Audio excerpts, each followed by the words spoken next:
terhadap gugatan ya Nikita Mirjani dengan gugatan non-prestasi kepada klien kami ya Dr. Reza Gladys.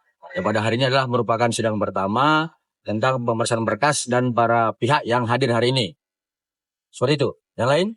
Bang, kecewa nggak sih sidangnya ditunda? Gimana? Kecewa nggak sidangnya ditunda? Kita biasa-biasa aja, tapi coba silakan coba ini kan senior lah.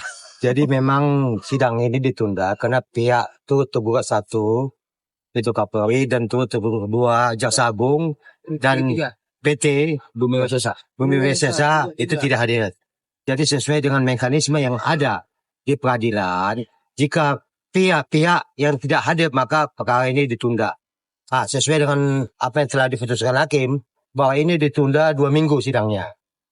Itu mungkin standar peradilan yang ada saat ini. Oke, ada lain? Bang, turut tergugatnya ini kan luar biasa. Kapolri, Jaksa Agung melihat hal itu seperti apa, Bang? Apakah itu hal yang wajar? Kalau begitu, mohon dijelasin. Ini perjanjian siapa ini? Ya, jadi begini. Kita melihat Kapolri sama Jaksa Agung tidak datang. Ada 2 kemungkinan. Kemungkinan pertama, mereka mungkin lagi sibuk, sedang mempersiapkan surat kuasa kepada bidang hukumnya. Itu kan harus ke bidang hukum. Itu kemungkinan pertama. Tapi ada kemungkinan kedua, karena gugatannya tidak berkualitas, sehingga mereka ya malas-malasan aja melihat gugatan seperti ini. Bisa jadi seperti itu. Jadi ada 2 kemungkinan. Jadi kita belum tahu yang mana yang betul. Nanti kita lihat. Kalau minggu depan, kalau 2 minggu nanti tidak datang, berarti karena ada pengalihan tugas kepada bidang hukum. Tapi kalau nanti sampai mediasi tidak datang dipanggil lagi, berarti kualitas gugatannya memang terlalu rendah. Jadi tidak perlu ditanggapin. Mungkin demikian. Bang Biring tadi. Ya, jadi sebagai tambahan begini. Ya ini kan kita melihat adanya gugatan prestasi soal perjanjian kerja bersama ya. Dan kemudian di situ ada turut tergugat Kapolri dan Kejagung.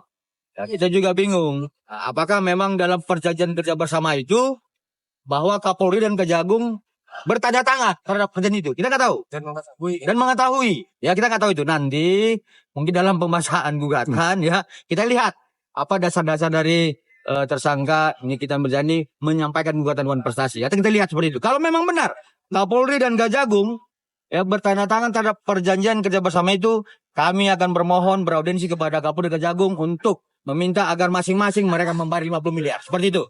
Ada lagi? Bang, ini sebentar lagi tanggal 2, masa penanganan akan habis gitu loh. Siap. Jadi ini masalah P21 ya. P21 silakan senior saya. Baik ya, masalah P21 itu kan proses di Kejaksaan Agung ya. Khususnya Kejaksaan tinggi ya. Ya tinggi DKI. Proses Kejaksaan tinggi DKI. Itu ataupun kewenangan untuk mengeluarkan P21 itu ada pada Kejaksaan tinggi DKI. Kalau memang pernyataan dari penyidik itu sudah lengkap, ya mungkin pada waktu mau naik jadi penyidikan, itu kan sudah ada memenuhi syarat 2 alat bukti. Saya pikir untuk menentukan itu mungkin ada kekurangan yang harus dilengkapi sifatnya, tapi itu tidak melebihi dari waktu yang ditentukan. Jadi kita pikir ya, kita berharap P21 itu akan, kalau memang sudah dinyatakan lengkap oleh jaksa, dan ada pendapat dari pimpinan, ya itu sudah cukup syarat untuk P21 untuk proses ini perkara dilanjutkan ke pengadilan. Tapi sejauh ini sampai saat ini jaksa masih meneliti berkas alasannya. Ya. Karena kan sebentar lagi masa penahanan akan habis tanggal 2. Ya, ada petunjuk ya. Ada petunjuk yang sifatnya kan koordinasi. Walaupun kita tidak tahu melalui surat, tapi ada koordinasi antara jaksa dengan penyidik. Nanti tidak tertulis, tapi akan mempercepat proses itu mungkin. Nah, kalau masa penahanan itu tetap, itu kan ada kewenangan. Tapi saya pikir jaksa juga kan harus tahu batas-batas. Kan tembusan sudah sampai ke jaksa. Batas waktu penahanan ini bagaimana kan gitu. Itu aja mungkin. Jadi begini, satu tambahan ya. Karena ini ancamannya di atas 9 tahun, sehingga kemudian penahanan di pihak penyidik itu 120 hari. Ya, jadi kalaupun berakhir penahanan PN1 di tanggal 2 Juni, akan diperpanjang 2 Juli gitu seperti itu. Tapi kami yakin kalau kemudian pihak penyidik telah memanggil saksi O dan saksi S, ini pasti P21. Saya seperti itu. Tapi sejauh ini kan pihak kepolisian tidak menjalankan petunjuk jaksa sepertinya. Nah, itulah yang membuat kami melakukan upaya memohon gelar perkara khusus ya kepada pimpinan penyidik, Kabar Reskrim, Irwasum, Karwesi dan Kapolri untuk kemudian dibongkar Ya, apa sebenarnya kendala-kendala penyidik sehingga tidak memanggil saksi U dan saksi S? Ya, di situ akan kami memintakan kendala apa yang dimiliki oleh penyidik, kemudian kita mintakan dibuka ya hasil forensik lab yang dilakukan oleh penyidik terhadap handphone milik O, handphone milik S, NM dan IF. Seperti itu. Berarti ada kemungkinan belum ada kabar untuk gelar perkara khusus. Kita tunggu.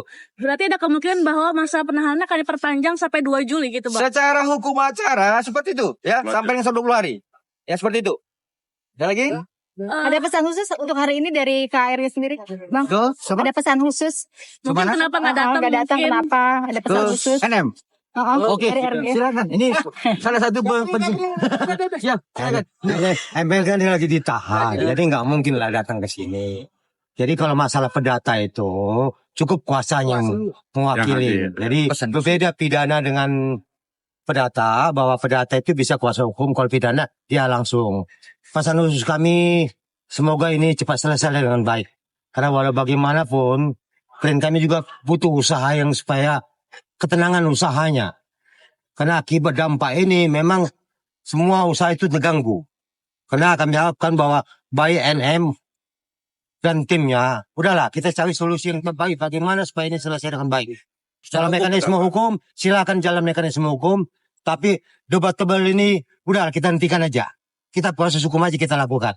Itu aja pesan kami. Kalau dari Ya, pihak jadi- RG-nya sendiri tidak hadir, itu mungkin memberikan pesan apa melalui suara Pesannya adalah, Abang, wakili kami, dan yakinlah tidak ada itu seperti yang disampaikan dalam undang-undang prestasi.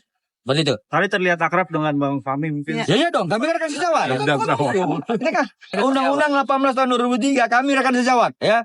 Jadi jangan munculkan istilah-istilah fengtip lagi, pengacara detektif, jangan seperti itu. Kami ini adalah rekan sejawat ya. Kami harus ada emosional, saling bersalaman, karena ini yang bertikai adalah masing-masing klien kami, bukan kami ya, seperti itu. Bang ya, tadi soal KRG sendiri bilang bahwa yakinlah ini bukan one prestasi. Sempat tadi di pihak Bang Fahmi ngomong bahwa melakukan ingkar janji gitu Bang. dalam Nanti. perjanjian. Nah itu sudah masuk ke dalam pokok perkara. Jadi kami tidak membahas ke sana. Karena ini masih proses awal persidangan. Ya kita lihat aja perkembangan nanti. Mekanisme kita jalankan. Yang bikin KRG yakin bahwa ini bukan one prestasi apa sih? Ya kan ada dokumen sama kami. Ada Itu sih, pembuktiannya. ada ini pertanyaannya.